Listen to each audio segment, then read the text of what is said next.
everybody, me, Mr. A, back with Poetry Challenge number 5. Thank you very much for the acrostic entries that I got. I've had 2 so far. I am recording this on Wednesday morning, so there's still a chance that I'll get more in, but attacked by paper. Thought I'd come out in the garden for some fresh air today. So thank you to Alyssa and Gabby for your entries, which I'll read out in a minute. But anybody who wants to do a poem on any of the challenges I've done so far, that's great. Just do any of them, I Freshly, Nonets, Sanquains, anything. Send them through to me at poems@ashford-primary.surrey.sch.uk. Lovely.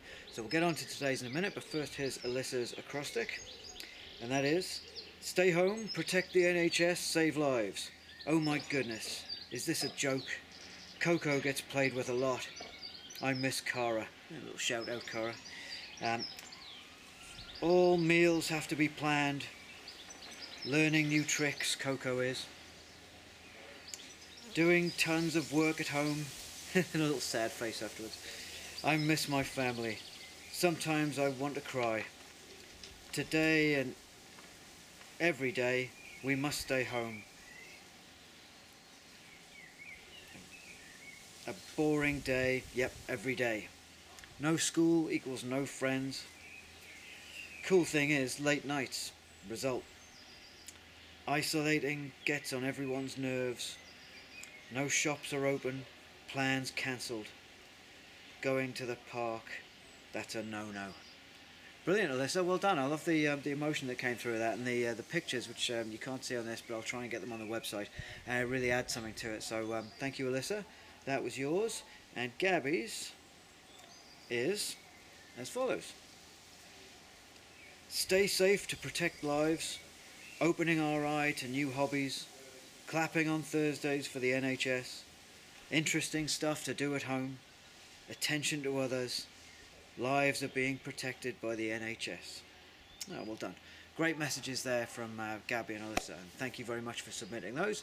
So then, on to today's Poetry Challenge number 5, and I'm excited about this one and seeing what you come up with, because the last one, your acrostics, I asked for someone which potentially was a bit sad and morose about lockdown and social distancing. So today we'll do something that hopefully will be a bit more funny. It's limericks. Now you can find loads of examples of these online, I'm sure, but I'll go through the structure of them and show you a couple, one that I've done and one that is by a real poet, and then you can have a go yourself over the weekend at doing some nice funny limericks, right? So, Poetry Challenge number 5, limericks. Right, so rules and regulations around limericks, right? Limericks have 5 lines, only 5, and there is a rhyme scheme. So the first, second and last line, they all rhyme. 1, 2 and 5. That's what is here marked as AAA. That's how you mark rhyme schemes. The third and fourth lines, they rhyme too, but only with each other. So 1, 2 and 5 rhyme, and 3 and 4 rhyme. You'll see what I mean later on when I show you the examples. Another thing, syllable count. Now it's not quite set in stone, the syllable count for a limerick. There is a little bit of leeway, a little bit of space to play around. But usually line 1, 2 and 5 have 7 to 9 syllables. Usually it's 8, but between 7 and 9. Line 3 and 4 have 5 to 7 syllables. They're shorter. Right? You'll see what I mean again when I show you the examples. History? Well, where do limericks come from? Unsurprisingly, the main school of thought is that they come from either the city or county of Limerick in Ireland. They were made popular by Edward Lear, who's an English poet, but he didn't actually call them limericks. That term was added by someone else. Some little tips. Features of limericks. Limericks are very bouncy, very musical poems, right? They're also usually funny. Okay, that's the point of a limerick. The first line always sets the scene, right? Now, I'm just going to pause this a second because there's an airplane coming overhead. There's the perils of doing this outside. Back in 1 minute. Okay, so, where were we? Right, limericks. Bouncy, musical, funny. The first line really sets the scene. You know, there was a young man from Carshalton. Right, don't know where Carshalton came from. Yeah, there was a young lady from Ashford. There was a young person from Staines. It's something like that. Or if it's not about a person, it could be attacked by paperwork again. Leave me alone. It could be that you're writing about an animal or a thing or a house or whatever, but that first line should really set the scene and let us know what we're talking about. Alright, so let's get on to some examples. First up, this is mine, which I wrote a year or two ago. It's another thing based on a TV program I watch, and there's a character in that called Richard Tremaine, another Richard. Not a very nice character, a bit disinterested, so this is what I wrote about him. And you'll see the syllable count and the rhyme scheme in here. There was a clothes horse named Tremaine, who interest in others did feign. He owned many sport coats, gave Shakespearean quotes, but in truth he was largely inane. So, Tremaine, feign, inane. Okay, you got A, 1, 2 and 5, and B is coats and quotes, so they rhyme as well. So that shows you what I mean about the rhyme scheme. In terms of syllable count, what have we got here? There was a clothes horse named Tremaine, 8, like I said. Who interest in others did feign, 8.